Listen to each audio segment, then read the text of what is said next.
one. Hey y'all, I'm Alysha. This is my co-host Fredo, and you are checking out the Sporting Tribune. This is our daily report. We're going to talk all things local. We're talking about the Rams last night, Monday Night Football. Since the NFL does run this country, well, at least it was fantasy football, right, Fredo? Yes. So the Rams, they kind of blew it, and I mean, all expectations were they would blow it against Cincinnati in Cincinnati. Joe Burrow's that team was already 0-2, and I felt like the Bengals really needed to win. They were playing a little more desperate because everyone expects the Rams to lose. What do you think happened? No, I mean, yeah, you said it right there. Everyone expects the Rams to lose. No one expected the Rams to go into Seattle in week one and take on them and walk away with the victory. And even the game last week against the 49ers, they kind of seemed like they were in the game, they were battling it down. And then now you look at this game here on last night on Monday Night Football, you look at how great they were able to somewhat compete. But again, it comes to the quarterback play. They lost by 3 points. They lost by one field goal. And when you look at the stats, you look at what Matthew Stafford was able to do. He was able to throw the ball 18 for 33, threw for almost 269 yards, but he threw two crucial interceptions, which are the biggest problem right there. You got to be able to secure the ball. In the NFL, you just can't turn the ball over. And that's exactly what the Rams were able to do last night in order not to be able to pick up that victory. And they were so close. You said it. The Rams only lost by 3 points. But I just feel like the Bengals defense showed up. I mean, Stafford was sacked 5 times. So that might have had something to do with the two interceptions. Yeah. How old is Matthew Stafford?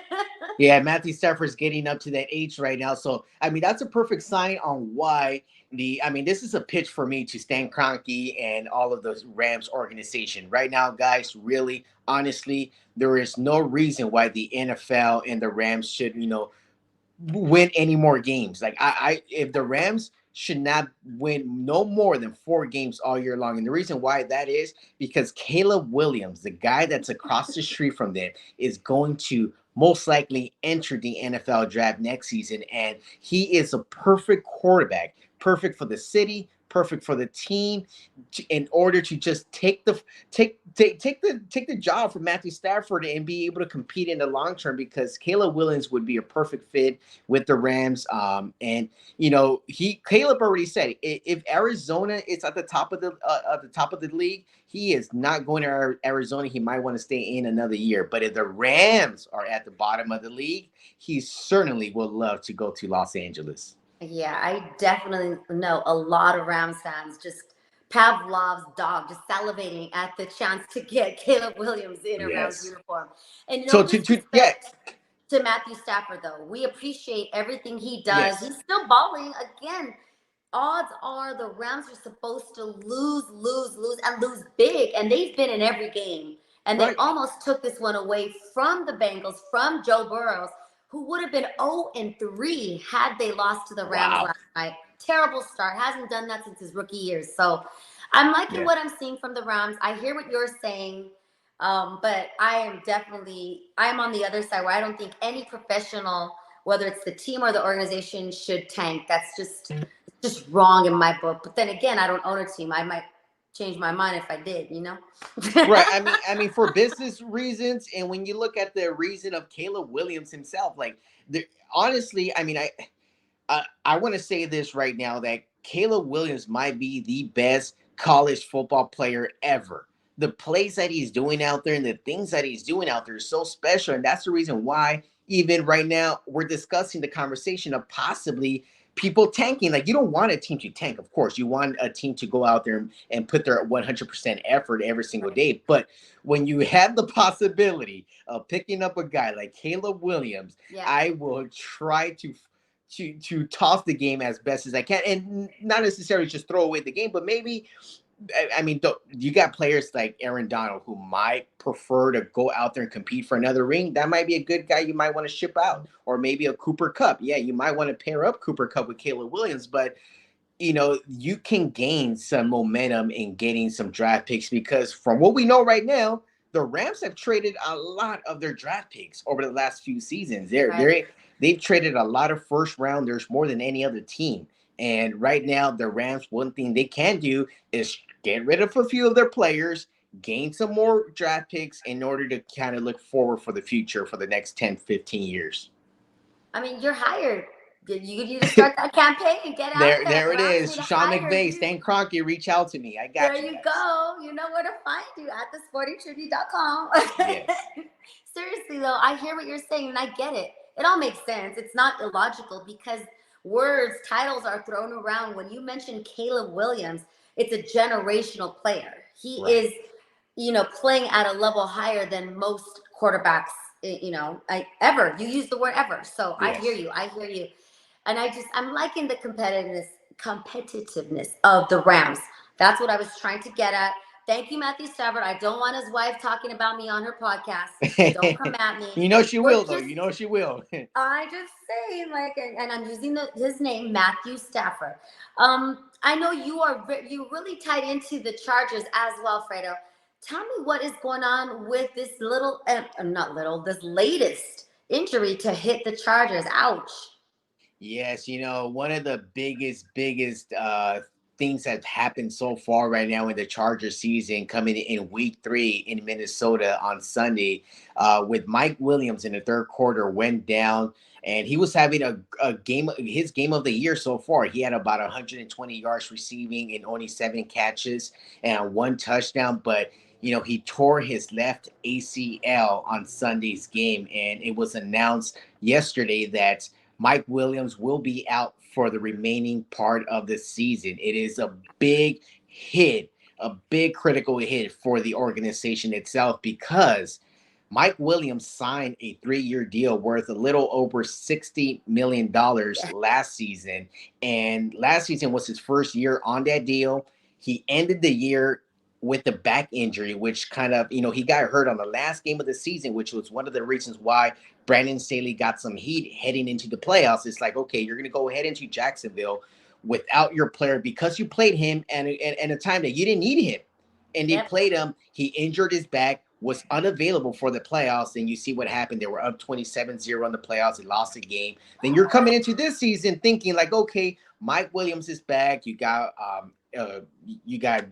Allen back in the lineup. You got Edgar. You Yeah. had everybody. The first 2 weeks, they got 2 bad losses. And heading into this third week, they were looking pretty good. But then they take the hit of Mike Williams. Now, Mike Williams is out, but that's not a big deal. It's exactly what's said from Brandon Staley earlier last night. He was like, look, we know he's down. Next man up type of mentality. And they got Okay. Quentin Johnston. Quentin Johnson is the same size, built just like Mike Williams at 6'5", couldn't really catch the ball. And we've seen what Quentin Johnson was able to do at TCU in his time there, and be able to accomplish everything he did, and in order for him to be the first round draft pick. But yes, the Chargers are right now facing a very tough hit right now. Yeah, and I didn't mean to take away from their win. I'm happy for Chargers fans. I know they're happy. And it also made a lot of fantasy football heads excited that your Chargers are winning and stuff. Aside from the heartbreak of losing such a talented player like Mike Williams, you said it yourself. The Chargers are moving forward. They're looking forward to winning more games. It's good to get that first win under their belt, right? Right. Very important. I mean, I said this on multiple shows I did last week. If the Chargers would have lost yesterday, which it was very close, very Yes. close. I mean, it came down to the wire. The Chargers got an interception with 7 seconds remaining in the game, and that's how they were able to secure that victory. Otherwise, they would have lost the game, and Brandon Staley would have been left behind in Minnesota because he would have been fired right That's after that game. There was no chance that Staley would have gotten onto that plane if they would have lost that game. But thankfully, if I was Brandon Staley, I would have to go. And Kenneth Murray, number 9 for the Chargers, he was the one that got that interception right there. I mean, Brandon Staley owes him steak dinners for the remaining part of the season, not just for him, but for his whole family and his whole fan base, because right. that saved his life right there. You're right. You're right. I was having like Brandon Staley left on the tarmac vibes from you all last week. Yes. You were saying they had to win, must win. So lucky for him, the Chargers pulled it off. So we had Yes. the Rams losing last night, the Chargers winning Sunday. We had another game that wasn't supposed to be a big deal. USC, yes, they won. They beat Arizona State, but we were talking about this the last time you and I got together for the Sporting Tribune update. This was supposed to be an easy game, right? Yes. What was the spread again? I believe it was 30 points Yeah, that USC was 34, supposed to dominate 34 and a Arizona half. State. Yeah, it was 34 and a half, the spread entering Saturday night's game. And, we saw that Arizona State has not been the best team in the Pac-12 so far, You're being And generous. yeah, they were very, very generous because that spread should have been maybe at a 40 plus points. But Arizona State, what they were able to do is play off of their crowd. Being the team that were at home, that crowd was pretty wild out there. It Yeah, seemed like a good crowd out there in Arizona. yeah. So what they were able to do against the defense here with USC, I mean, they were able just to toy with them. The USC defense gave up a lot of big. I believe, if I'm correct, they missed 14 tackles. There was 14 opportunities in this game where USC had the chance to stop them from gaining extra yardage, which they were not able to do. That goes to, and one thing I can't say because I am at practices at USC is they practice this every single day. They practice on contact after a catch. They practice on getting them down and pushing them out of bounds. I'm not sure what happened in this game that they just weren't able to do that. But of course, things like this they will get better at. Thankfully, it happened against a team like Arizona State, and it didn't happen like a team playing Colorado. Of course, they're going to be playing Colorado this upcoming weekend. Then they got Notre Dame, they got Arizona at home. So you got some big games coming up. Hopefully, they're able to clean that up in these upcoming weeks. Well, you said it. Okay, so a lot of what I was hearing, well, the people in the room I was watching the game was some of them friends, some of them strangers. A lot of sentiment, a lot of emotion because SC fans, they super loyal. Lincoln Riley and Caleb Williams, back to Caleb, they really raised, the expectations are high, Mm-hmm. right? So to not dominate Arizona State, it just, they were, I don't know, I don't want to say embarrassed. And that's unfortunate because you could see down here, the headline, the Chiron shows that USC dropped from number 5 to 8 in the polls. And you spoke with Lincoln Riley, or you were at his press conference, and you heard it from the man himself, how he too was disappointed. But ultimately, SC did win. And Yes. do you think that maybe the players were already thinking past Arizona State, that they started to believe their own hype and they weren't focused? They were already waiting for prime time and facing and heading to Colorado? Right. I think that's exactly it right there. Because even myself, I was already trying to look past this weekend and just look for Colorado too, because that's the biggest game on the calendar that we've been looking at. And, Right. I just feel like they went in there thinking it was going to be more of a walk in the park, which it wasn't. And then they kind of woke up in the middle of the game and they're like, oh, crap. How can we be so tied up with this team right now, especially going in against a spread of 34 and a half? But thankfully, the best part about the whole thing, they were able to walk away with the win, stay undefeated. Yes, it did drop 3 spots in the AP poll, but that is not the end of the world. They got big games ahead of them right now. They got to take care of Colorado. Of course, the spread right now against Colorado is coming in at a little bit about 23 and a half points, which is this is the lowest spread the USC has had this season so far. But with the injuries that Colorado has dealt with, and especially with how they got dominated. Colorado got dominated by Oregon. I didn't really see that coming. I thought it was going to be more of a close game. But Colorado's going to have some things to prove. And of course, we can't wait, man. I mean, 9 a.m. start Saturday morning. I'm already wondering, like, what am I going to be doing at 9 a.m. on Saturday morning? But definitely USC will be taking the headlines on Fox. That's right. I mean, that's what I love about college football. You never know. Some of these games that are supposed to go one way don't. And that's why I love college football. I will say that, or I'm looking forward to this 9 a.m. game. We might be tailgating pretty early. No judgment 6 here, a.m. start, huh? right? Mimosas pretty early. I mean, Yes. Bloody Marias. But no, seriously, everybody has been looking forward to this matchup since the schedule's up, since primetime came to the Pac-12. You and I spoke about this. How ironic that the Pac-12 is so fun, so engaging, so good. I mean, UCLA lost, but that's their first loss of this season so far.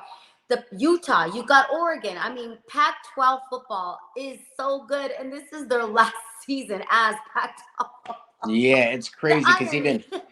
even Washington is now Yes, ranked seventh above USC, dang which it. is just incredibly weird. Yeah, But USC has a lot more to prove. They got to clean up their defense. I know defensive coordinator Alex Grinch has really emphasized, and even Caleb Williams throughout practice. It's like, hey, we all got to be consistent in what we do. We cannot just do it great 1 week or 2 weeks in a row. It got to be every single game, every yep. single week. And that's something that I've noticed within this team. But hey, they were coming off a bye week. So I kind of can see why they slacked off a little bit because they had a week off. So being Too able late. now to play this game, now they're heading to Colorado. And I feel like I can see them winning by 30 plus points against Colorado. I'm liking what you're saying, Fredo. So I like the A plus B plus C because they almost lost. I shouldn't even say that. They did not dominate in their Right. win over Arizona State, right? They had that bye week, so maybe this is what they needed to get super focused for Colorado. Right. Maybe Right. had No, they this is dominated perfect. won by 35 points, they'd still be feeling themselves and not Hmm. be super prepared. So, I mean, you're right. This could be a blessing in disguise that they dropped down. You know, USC has the biggest target on their back. They just Right. do. It makes every. If Arizona State had pulled off that win, they could have lost every game after that. Didn't matter as long as they beat USC. That's the kind of team Yes. USC has been and will always be. They got a huge target on their back. So Yep. I get That's it. right. 100% right there.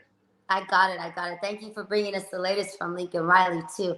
He himself was disappointed. Not disappointed. Dodgers fans, right? They could be entering. So they just beat the Giants. Their last homestand. The season isn't over yet, but for Dodgers fans, that was their last time to see them at home during the regular season. And of course, Kershaw. It was Kershaw Day. They pulled it off 10 innings thanks to Chris Taylor's walk-off. I'm just happy that Dodgers fans are appreciating watching Kershaw, greatness, Hall of Famer. He could be, I mean, that could have been his last home game for the regular Mhm. season. We get to see him in October, Dodgers fans. That's a blessing. But dang it, we've got a lot to discuss with this Dodger team. There's still a lot going on. We don't even know who they're going to play for the NLDS, right? Right. No, it's still undecided right now. Of course, there is 6 games remaining in the regular season. This is the last week of baseball. The Dodgers got 3 games in Colorado. They Mm-hmm. got a doubleheader today. So the Dodgers will be having first pitch at around 12 p.m. Pacific time. Then they got another one right at about 5:30 Pacific time. So it's going to be back to back. Then they head off to San Francisco for the weekend. Right. They will end the season in San Francisco. They got 96 wins right now with 6 games remaining. Hopefully, the Dodgers can get to 100 wins. Right. That's always a successful season for any team out there when you're able to win 100 plus games. And of course, last season they won about 112, I believe it was 111, Yes. 112 games last season, which we didn't really expect them to be great this year, but they're right in the hunt. So hopefully, it's going to either be Milwaukee or the Cubs that they're going to face in the first round. But I cannot wait for them to go ahead and get down and dirty with the Atlanta Braves. I love it. I love it. That's what everybody's waiting for. Everybody's, supposedly the Dodgers should be so scared of Atlanta, but you know what? The Dodgers aren't even supposed to be here. You said it Yeah, yourself. right. So it makes every win that much better. This team is gelling with JD Martinez. The talk of supposedly the Dodgers should be moving him up, maybe moving Will Smith down. Hayward just showing up the veteran presence. Congratulations to Jason Hayward for winning the Roy Campanella Award. I mean, Yes. there's just so much goodness on this Dodgers team, and they've Mhm. suffered the most injuries to their pitching staff of all of Major League Baseball. So Wow. whatever happens, Dodgers fans have a lot to be proud of, a lot to be thankful for, and I just really hope that the magic continues into October. I say bring on the Braves, bring on the Brewers, bring on the Cubs, bring on the Marlins. I don't care. I really believe in this team, and I can't wait to follow them with you, Fredo. That's right. Bring them all down. But the Bring last them thing I want on, to say right? on the Dodgers right now, the last thing I want to say, which is the most important thing that everyone is kind of wondering what Dave Roberts is going to do. Who is going to start game 1 And the person that's going to start game one, there's no other question in anyone's mind. It should be Bobby Miller. There, I love Kershaw. I love Pepiot. I love everybody else. But you got to give the ball to Bobby Miller. Bobby Miller is our number one guy right now, and Kershaw should be our number two. Yeah, this pitching is going to be very interesting. Dave Roberts said it himself. It's going to be a little unconventional the way they use their pitch. I mean, they have to. It's by necessity. They've been decimated by injuries, and another reason we should give Kershaw his flowers now for just being Kershaw. I mean, he's just so dominant. Our future Hall of Famer. He's done so much, and I hope that this team really rallies behind him every time he's on that mound because he deserves another chip, another ring. Yes, he does. I'm confident in saying that the Dodgers have a dynasty. Exactly. Get him his chip.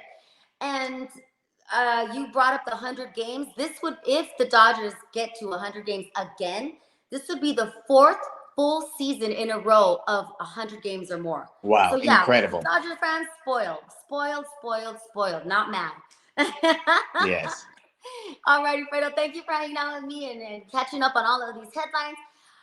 Make sure you check back in tomorrow. We'll have more for you with the Sporting Tribune report. Make sure you follow us as well and check us out on the sportingtribune.com and YouTube. All the usual suspects, we are there. Thank you, Fredo. See you tomorrow. Thank you.